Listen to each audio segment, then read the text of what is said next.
Dr. Emily Harper had never felt such deep fear in her life. The absence of features on that woman's face was like a void, something against all the laws of nature and science that Emily held so dear. For what felt like an eternity, she stood frozen, unable to move or speak. The silence in the room was heavy, only interrupted by the distant sound of patient heart monitors on other floors. Then, the woman began to move closer. Her steps were light, almost inaudible, but the tension in the air intensified with each movement. Emily stepped back, her survival instinct finally kicking in. With her breath quickening, she turned and ran, her footsteps echoing through the empty hospital halls. The sound of something or someone chasing her became clear, but Emily didn't dare look back. When she reached the nurse's station, she stopped, gasping for air. The hospital seemed empty, more so than usual for that time of night. The nurses and other doctors were nowhere to be found, and the shadows in the corners of the hospital appeared deeper, darker. The hospital, she knew now, resembled a maze of fear and uncertainty. Suddenly, the faceless figure appeared again, this time at the end of the corridor. It stood still, unmoving, but the terror it radiated was palpable. Emily closed her eyes, took a deep breath, and opened them again, but the figure was still there. With renewed courage, Emily finally decided to confront it. She stepped forward, her voice trembling as she asked, "What do you want from me?" The figure remained still, silent. Then, a voice echoed in Emily's mind, soft and distant, but unmistakable. "We're not here for you. Yet." The message was cryptic and disturbing. Emily felt a chill run down her spine, and before she could process the words, the figure disappeared as if it had never been there.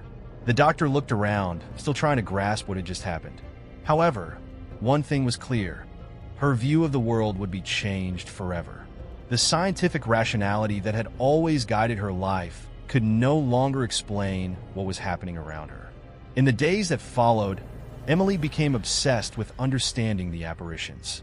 She began investigating old hospital records, interviewing patients who had reported similar experiences, and even consulted experts in paranormal phenomena. But the answer she sought seemed increasingly distant, almost unreachable.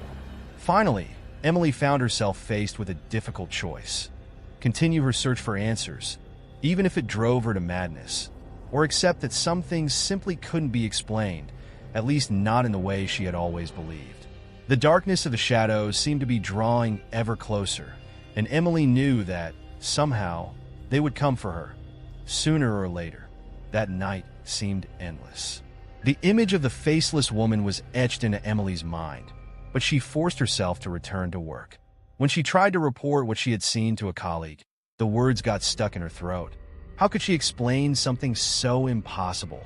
She decided to keep it to herself, but the weight of the experience followed her like a shadow. In the days that followed, Emily began to notice subtle changes in herself. She was more nervous, her concentration seemed to wane, and a latent fear followed her wherever she went. But that wasn't all.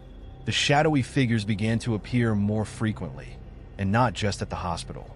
When she arrived home, alone in her apartment, she felt like she was being watched. In the middle of the night, she would suddenly wake up with a clear sensation that someone was in the room. Yet there was no physical evidence, just that growing certainty that something was very wrong. One day, at the hospital, while doing her rounds, she met an elderly patient, Mrs. Marlene Hawthorne, who was gravely ill. Marlene seemed disturbed, her gaze lost, as if she were on the verge of an emotional breakdown. When Emily tried to calm her, the woman gripped her arm tightly and whispered something that made her blood run cold. "They come at night. They stand at the foot of my bed. They don't leave me alone." Those words echoed in Emily's mind. What she described was exactly what Emily had been feeling. The constant presence, as if invisible eyes were always upon her.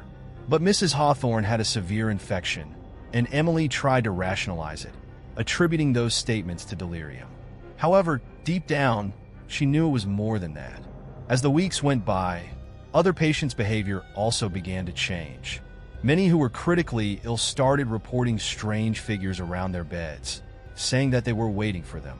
The nurses, uncomfortable, began to share stories of inexplicable noises in the empty corridors, lights flickering without reason, and the sensation of being touched or watched when alone in certain parts of the hospital. Emily felt that something terrible was about to happen. One night, as she was finishing her shift, Emily was approached by Dr. Richard Adams, an older, more experienced doctor, someone she had always respected. He was pale, as if he had seen a ghost. Sitting beside her, he said, "Emily, I need to tell you something I shouldn't, but I think you've already noticed that something is wrong in this hospital." Richard explained that many years ago, the hospital had been the site of a tragedy.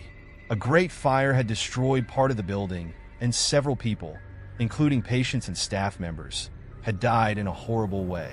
The hospital was rebuilt, but the stories of hauntings and strange occurrences never went away. He then told her that at the time of the fire, there had been a critical patient, a woman who had suffered severe burns and was left unrecognizable. She wandered the halls in agony before dying, and some believed her soul had never left the place. Some people say she's still here, looking for someone who can see her, someone who can help her. Richard's voice trembled as he spoke, revealing the deep fear he carried. And those who see her, he paused for a long moment, looking at Emily with piercing eyes. They are never the same. Emily felt a chill run through her body. The vision she had been having, the shadows, the faceless woman, everything was beginning to fit together in a terrifying way. She tried to stay calm, but something inside her was breaking. The rational world she had always valued was crumbling before her eyes. Things got even worse the next night. Emily was alone in a patient's room when she heard the sound of slow, dragging footsteps approaching down the hallway. It was a strange sound, as if someone were pulling their body along the floor. Her heart raced, and for a brief moment, she thought about hiding. But then, the door slowly opened, and standing before her was the same woman she had seen in the abandoned wing, the faceless woman. But this time, something was different. The woman extended a trembling hand toward Emily, as if asking for help. Her hands were covered in burns, and her presence filled the room with the smell of burnt flesh. Emily, unable to move, felt a crushing pressure on her chest.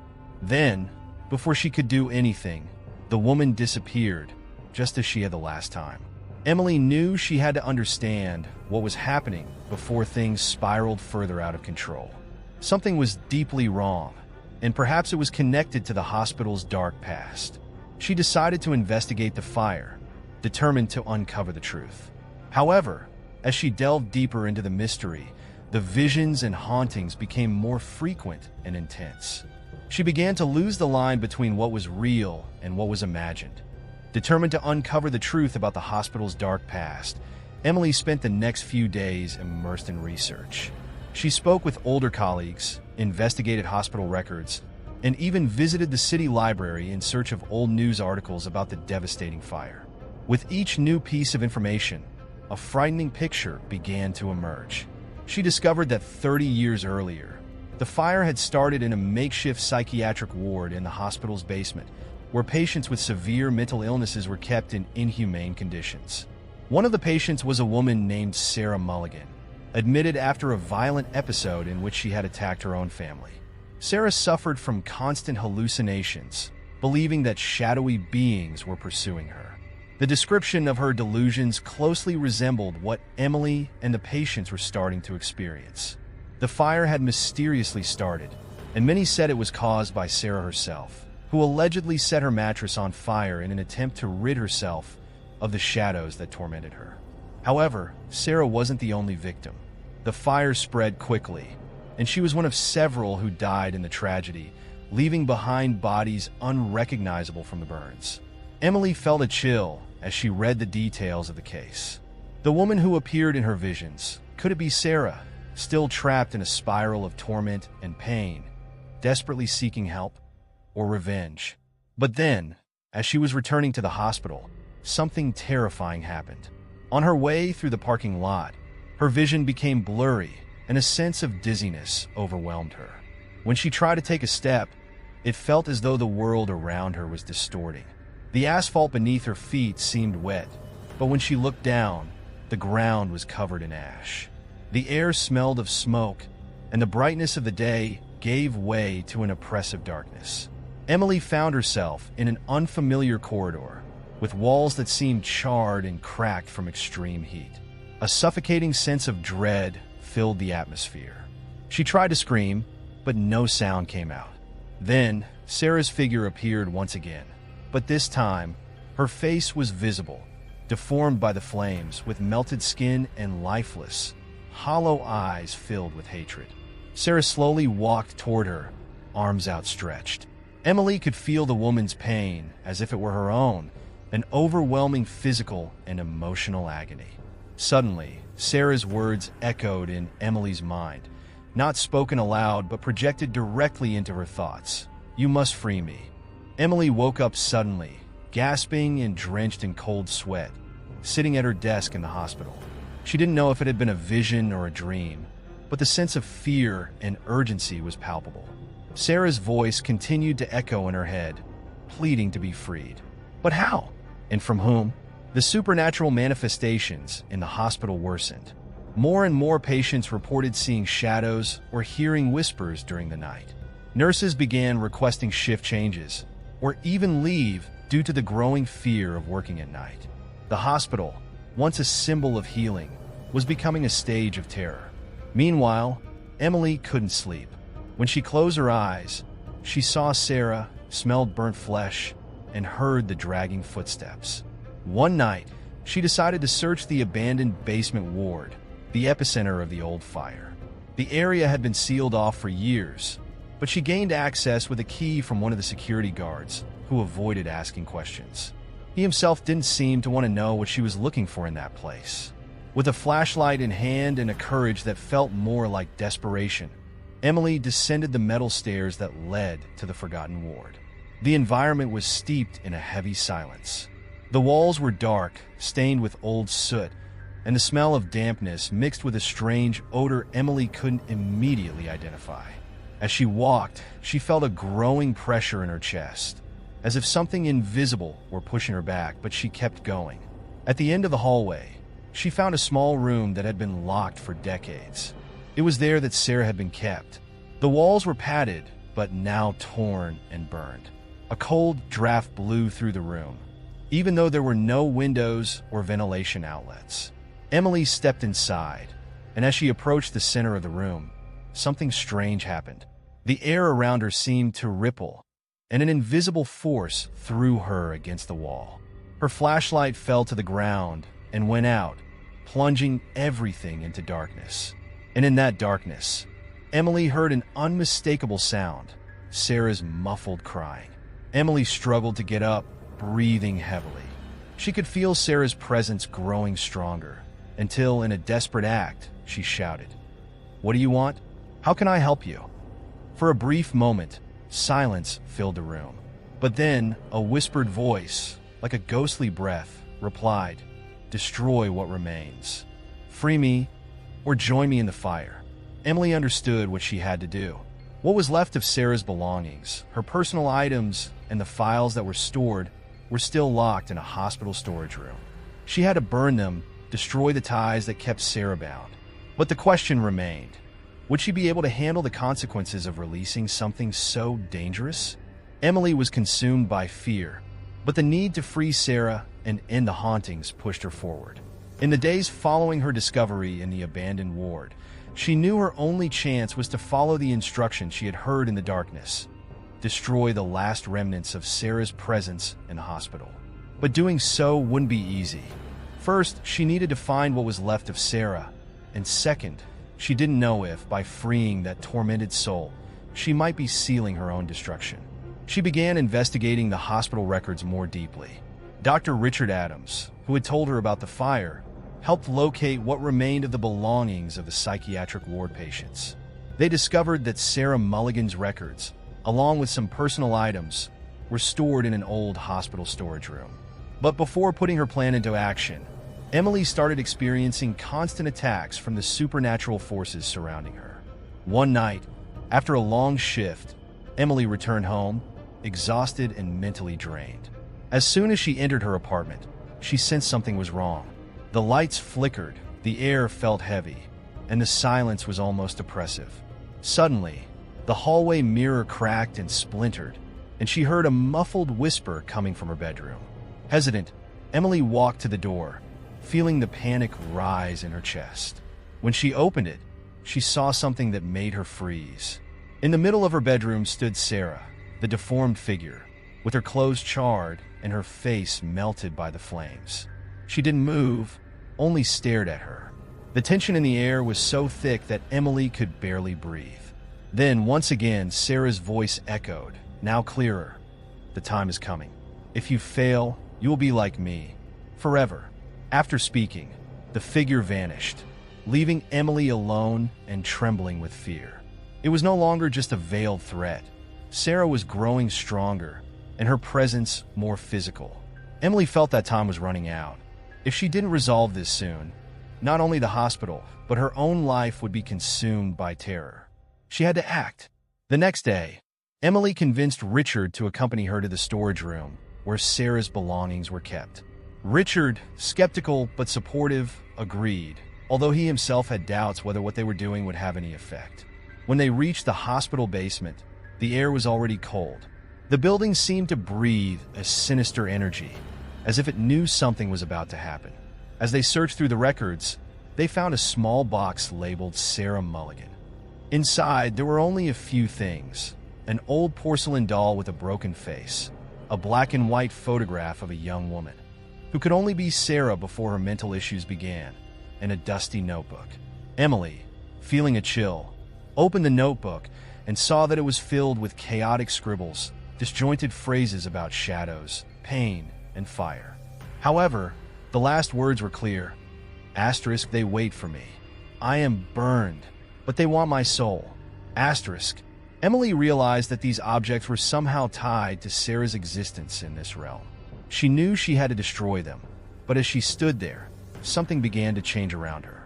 The air grew heavy, and a distant buzzing started to rise, as if something invisible was approaching. The basement lights flickered violently, and then an overwhelming presence filled the space. Suddenly, an invisible force threw Richard brutally against the wall. He collapsed to the floor, unconscious. Emily screamed, trying to run to help him, but she felt something pulling her body back, as if invisible hands were holding her. A sharp pain shot through her chest, and she could barely breathe.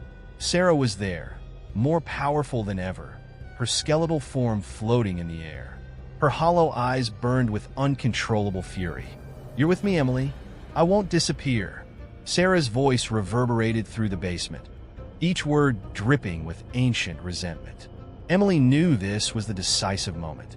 If she didn't act now, Sarah would completely take over, destroying her mind and possibly her life.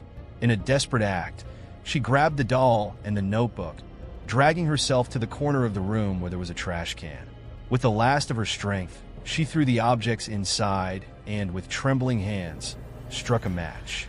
As the fire began to consume the objects, the basement filled with deafening screams and murmurs.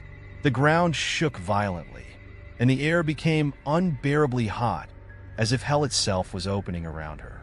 The shadows contorted, and Sarah's figure, deformed and in agony, screamed as she slowly disintegrated.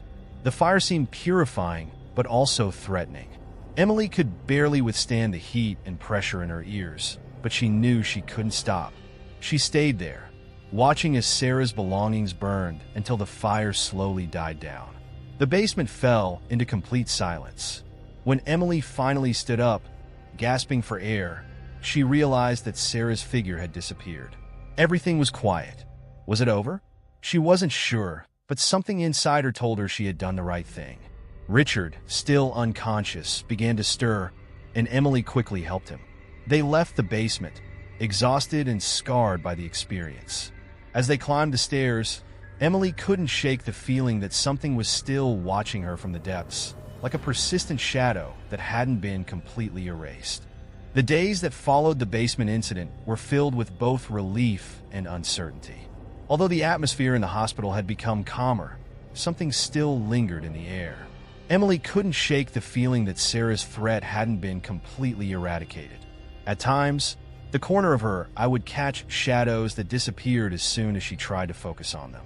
The hospital seemed quieter, but there was a strange stillness, as if everyone was holding their breath, waiting for the next move. After the confrontation in the basement, Emily returned to work, but the psychological scars remained. At night, she woke up to the echo of Sarah's screams in her mind, and her body still trembled at the thought of the oppressive heat from the fire. She believed she had destroyed the last remnants that bound Sarah to this world, but a growing doubt gnawed at her. What if something else remained? A few days later, a series of inexplicable events began to happen again at the hospital. The lights flickered more frequently.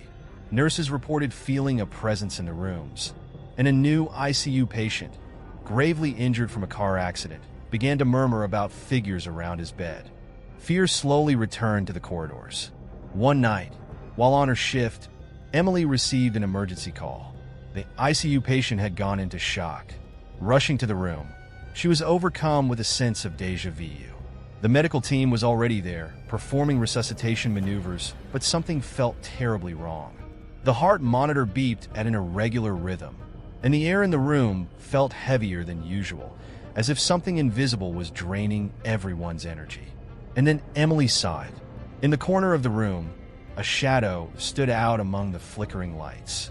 The silhouette of Sarah Mulligan was there, watching the patient, her empty eyes glowing with an intensity that made Emily's blood run cold. Sarah wasn't completely free. The fire in the basement hadn't destroyed everything. There was something more, something still binding Sarah, and now, stronger than ever, she was feeding on the pain and suffering of the hospital. Emily knew she had to act, and fast. Sarah was manifesting more violently, and the patient was on the verge of death. Desperate, Emily looked around for a solution.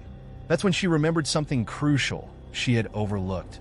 The silver ring that Sarah wore, an object that had never been found after the fire. According to old stories, the ring had belonged to Sarah's mother, and Sarah always wore it as a sort of talisman.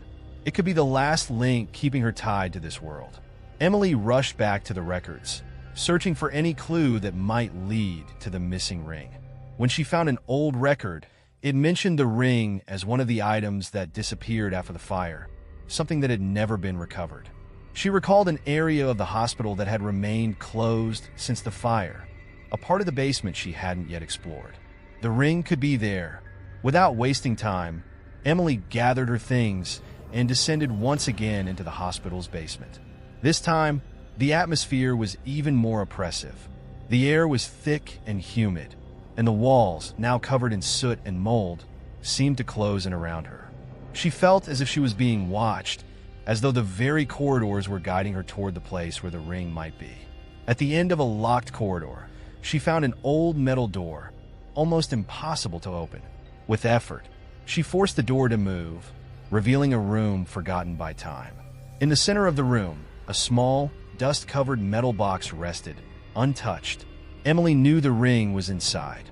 When she opened the box, she saw the silver ring, darkened by time, but still intact.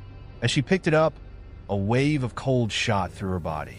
Suddenly, the room began to tremble violently, and Emily heard distant, almost maddening laughter. The lights flickered uncontrollably, and Sarah's presence became more intense than ever. She was there, and she wasn't going to leave without a fight. The corridor darkened, and from within the shadows, Sarah emerged. But this time, her figure was sharper, more real. She approached slowly, her hollow eyes fixed on Emily, while the sound of dragging footsteps echoed on the cement floor. Emily felt her body freeze, fear taking over every fiber of her being. "You cannot destroy me. I am in all of them. I am in the fire." Sarah's voice was an echo from the past, a mixture of pain and hatred. Emily, holding the silver ring in her hand, knew that it was the only way to put an end to this once and for all. Trembling, she held the ring out and shouted with all her might, "You need to leave. You don't belong here anymore." For a moment, time seemed to stop. The lights flickered frantically, and a cold wind swept through the room. Sarah lunged forward with a scream that sounded like 1,000 voices mixed together. Then, as Emily gripped the ring tightly, The object glowed faintly, and Sarah began to writhe, her body disintegrating into a dense, dark smoke. The screams echoed throughout the hospital as Sarah's presence finally disappeared, dissolving into the air. The room fell into a deep silence. Emily collapsed to her knees, exhausted, holding the ring in her hands. She knew it was finally over. Sarah had been set free. When Emily returned to the hospital, she found the ICU patient stable, and the atmosphere seemed lighter. The oppression she had felt in recent months had lifted, and the hauntings that had tormented the hospital had finally ceased. But as she left the hospital that early morning, Emily, now relieved, glanced up at the night sky and sensed a familiar presence. For a second, she thought she saw a distant figure in one of the upper windows of the hospital, watching her. Could it be Sarah? She took a deep breath, knowing she would never be sure, but at least for now, she was at peace. The days following Sarah's last appearance were strangely quiet in the hospital. The tension, fear, and constant feeling of being watched that once filled the air had dissipated, leaving the atmosphere lighter, almost normal. Emily Harper knew something had changed. The oppressive feeling that had weighed on everyone, the flickering lights, the haunting whispers was gone. For the staff and patients, peace had finally returned. Still, for Emily, the scars from that experience remained. The confrontation with Sarah had not just been a test of courage. It had been a journey that deeply shook her beliefs and her understanding of reality. She, who had always been skeptical and practical, found herself immersed in a world beyond scientific comprehension. It was impossible to ignore what had happened, and no matter how much she tried to rationalize it, the supernatural was now a part of her life. Changes were noticeable around the hospital. The ICU patient who had been tormented by the shadows recovered without explanation, his health improving in a surprising way. Nurses and doctors, who had once avoided working night shifts, began to resume their routines with more confidence, and the stories of strange visions and sounds had vanished. The once feared corridors were now just part of a regular hospital. However, Emily wasn't ready to forget. She knew that what had happened with Sarah wasn't an isolated case. The hospital, with its dark past, still held unresolved stories, but at least one soul had been freed. For weeks, she tried to return to normal, resuming her work with the same dedication. But something inside her had changed forever. Dr. Richard Adams, who had witnessed part of what had happened, became one of Emily's few confidants. They occasionally met, exchanging a few words about what they had experienced without delving too deeply into the details. They both knew that, even if they tried to explain it to others, no one would believe them. It was something they had to carry alone. Richard, however, seemed more relieved.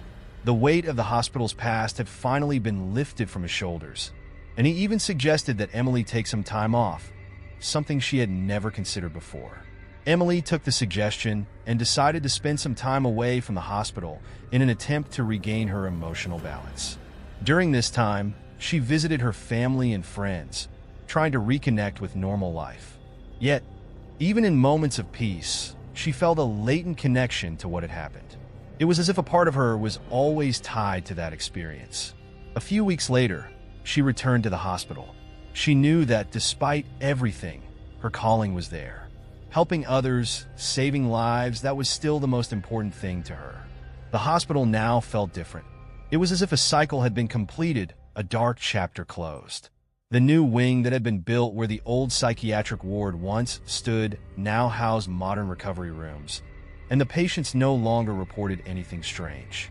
Emily returned to her night shifts, but this time, something was different about her. It was no longer fear that accompanied her during the long hours of work. On the contrary, there was a renewed strength within her. After everything she had faced, the terror that had nearly consumed her, she now felt a peace she had never known before.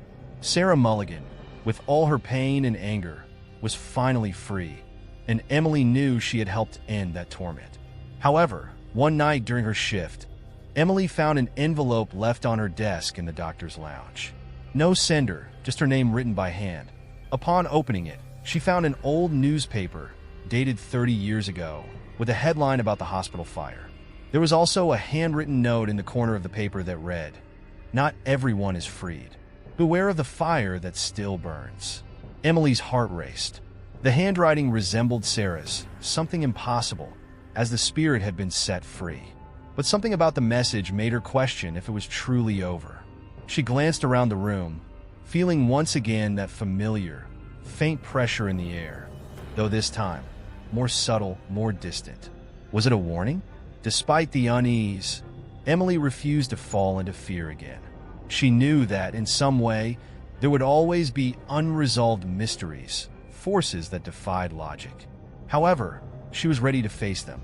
She tucked the envelope in her bag and continued her shift, certain that whatever came in the future, she was stronger than ever. Months had passed since the events that freed Sarah Mulligan. Emily continued working at the hospital, but something was calling her in a new direction. She decided to specialize in psychiatry, intrigued by the connection between what she considered real and the supernatural experiences she had witnessed. She delved into the study of psychological phenomena and began working with patients who reported hallucinations or unexplainable events, always maintaining a clinical approach, but now with a deeper understanding of the realities that often cannot be seen. Though the hospital was now at peace, Emily knew there would always be something more, something science could not fully explain. And on some night shifts, when the hospital was steeped in silence, she would find herself glancing at the corners of the corridors, waiting, or perhaps just imagining, that a shadow might appear. But she never saw Sarah again. In the end, Emily learned to accept that some things would never have clear answers. Life, like death, was full of mysteries, and she now walked with a new respect for the unknown.